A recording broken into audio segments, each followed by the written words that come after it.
Sir என் பத்திரம் registered ஆயிடுச்சு அப்படின்னா அந்த சொத்து 100% என்னுடையதானா? அதுதான் முக்கியமான கேள்வி. ரிஜிஸ்டர்டு பத்திரம் இருக்கிறது என்பதாலேயே மட்டும் அந்த சொத்தின் டைட்டில் முழுமையாக உறுதி செய்யப்பட்டு விட்டது என்று சொல்ல முடியாது. ஏன் தெரியுமா?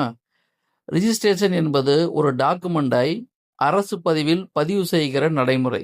ஆனா அந்த டாக்குமெண்டை எழுதி கொடுத்தவருக்கே உண்மையான உரிமை இருந்ததா?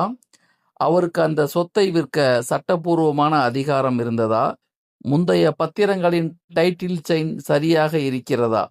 இவையெல்லாம் தான் முக்கியம். சுப்ரீம் கோர்ட்டும் ரிஜிஸ்டர்டு டாக்குமெண்ட்டுக்கு வேலிடிட்டி மற்றும் ஜெனியூனஸ் பற்றிய ஒரு வலுவான பிரிசம்ப்ஷன் இருக்கிறது. ஆனாலும் ரிஜிஸ்ட்ரேஷன் மட்டும் ஓனர்ஷிப்புக்கு இறுதியான சான்று இல்லை என்ற சட்ட நிலைப்பாட்டை எடுத்துரைத்து இருக்கிறது. அதனால் ரிஜிஸ்டர்டு பத்திரம் இருக்கிறது, அதனால் போதும் என்று சொல்வது சரியான அணுகுமுறை இல்லை.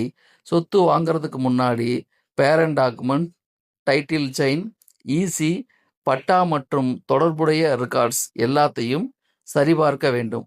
ஒரே வரியில் சொன்னா ரிஜிஸ்ட்ரேஷன் முக்கியம், ஆனால் ரிஜிஸ்ட்ரேஷன் மட்டும் டைட்டிலை உருவாக்கி விடாது. இதுதான் இன்றைய லா பைட்ஸ். சட்டத்தை தெரிந்து கொள்வோம், சொத்தை பாதுகாப்போம். நன்றி, வணக்கம்.